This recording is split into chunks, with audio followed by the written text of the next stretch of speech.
دوسرا یہ کہ دین کس تاریخ کو مکمل ہوا، کہ دین کس تاریخ کو مکمل ہوا. میں بتا دیتا ہوں لیکن آپ سے کہتا ہوں یاد رکھیں. دین کس تاریخ کو مکمل ہوا؟ کہہ دو 9 ذوالحج کو. ذوالحج کی 9 تاریخ تھی، عرفات کا میدان تھا. اللہ تعالیٰ نے فرمایا تھا کہ آج الیوم اکملت لکم دینکم، آج میں نے تمہارا دین مکمل کر دیا. تو دین مکمل کب ہوا؟ چھوڑ دوں؟ دین مکمل کب ہوا؟ کہو 9 ذوالحج کو. 9 ذوالحج کو. اور عرفات کے میدان میں یہ حج کب ہوتا ہے؟ 9 جو بھی دن ہے تو یہ حج کا دن تھا. اور یہ آیت اتری الیوم اکملت لکم دینکم. تو دین مکمل کب ہوا؟ کہہ دو 9 ذوالحج کو. اور وہ بین الاقوامی اجتماع تھا، سارے اطراف کے مسلمان ادھر کے ادھر کے ادھر کے ادھر کے وہاں آئے ہوئے تھے. اللہ تعالیٰ نے آج میں نے تمہارا دین مکمل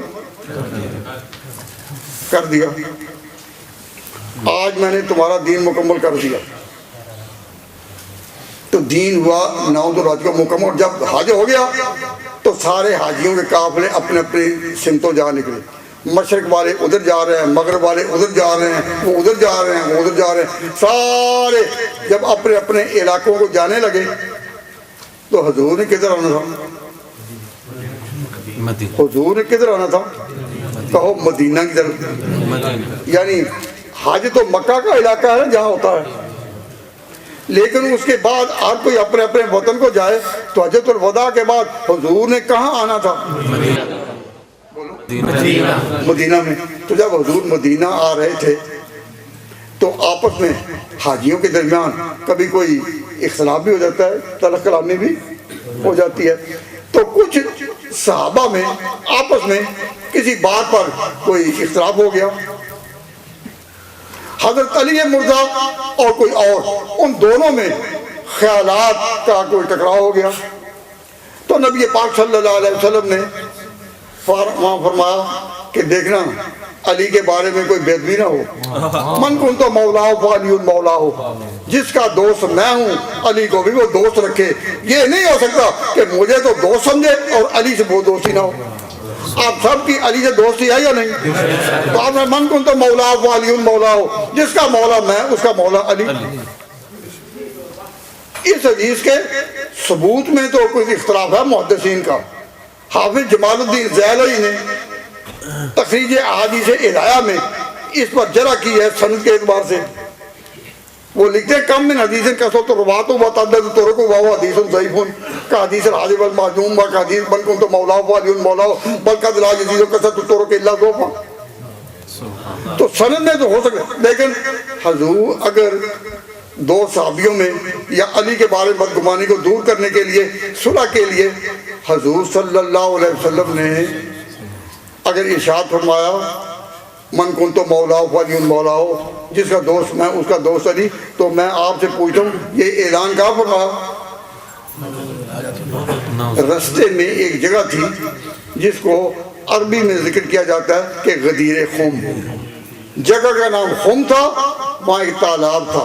اس تالاب کے کنارے صحابہ ٹھہرے تھے. وہاں حضور اکرم صلی اللہ علیہ وسلم نے ان میں جوڑ پیدا کرنے کے لیے کہہ دیا من کنت مولا فعلی مولا ہو اور کما کرو. تو اس جگہ کا نام ہے غدیر. غدیر کہتے ہیں تالاب کو. پنجابی لوگ سمجھتے ہیں، اگر تالاب نہ سمجھیں تو چھپڑ تو سمجھا ہی جائے گا. چھپڑ. تو چھپڑ کے کنارے صحابہ اترے. حضور نے علی کے بارے میں غلط فہمی دور کرنے کے لیے کہا جو مجھ سے پیار کرتا ہے علی سے پیار کرے. اور اہل سنت والجماعت اس وقت سے کہہ رہے ہیں کہ جس کا علی سے پیار نہیں اس کا نبی سے پیار نہیں. سعادت مند ہے وہ جنہوں نے علی کے نام کی مسجدیں بنائی. اگر علی کے نام کے بارے میں ہمارے دل میں کوئی بوجھ ہو تو کوئی محنت ساری کریں اور پھر نام ان کریں جن کے بارے میں دل صاف نہیں. انہوں نے جو یہ نام رکھا وہ صاف دلی سے رکھا ہے کہ بغیر. تو میں یہ بتاتا ہوں، عقل سے جواب دیں اگر میری بات سمجھ رہے ہیں. سنیے، اگر من کنت مولا فعلی مولا ہو خلافت کے لیے اعلان ہوتا کہ میں علی کو خلیفہ مقرر کرتا ہوں، تو علی کے خلیفہ مقرر کرنے کے لیے جگہ وہ تھی عرفات کا میدان یا یہ چھپڑ کے کنارے؟ سوچو، اپنی سمجھ سے کچھ کام لو کہ جو بین الاقوامی درجے کے اور سلطنتوں کے قیام کے اور ملکوں کی بقا کے اعلان ہوتے ہیں وہ مرکزی مقام پر ہوتے ہیں یا چھپڑ کنڈے؟ سبحان اللہ، سبحان اللہ، جواب نہیں دے رہے؟ ہاں، مرکزی مقام پر۔ اگر خلافت علی کا اعلان ہونا ہوتا تو اعلان کہاں ہوتا؟ عرفات میں۔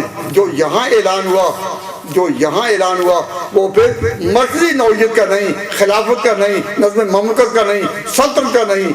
یہ جو اختلاف ہے یہ جزئی ہے۔ اس سے یہ پتہ چلا، میں کہا کرتا ہوں ان دوستوں سے جو کہتے ہیں کہ جی یہ خلافت کا اعلان تھا، تو میں کہتا ہوں تو خلافت کا اعلان کہاں ہوا؟ کہ غدیر خم میں۔ تو جب غدیر خم میں ہوا تو کیا تاریخ تھی؟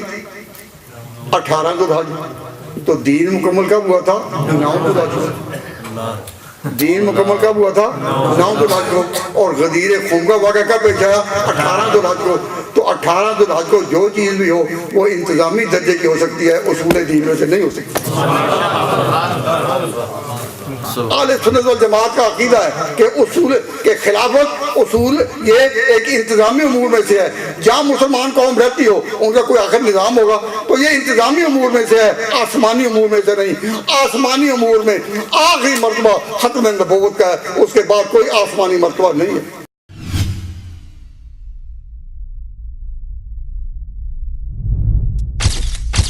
Message TV. This is your channel. This is your channel.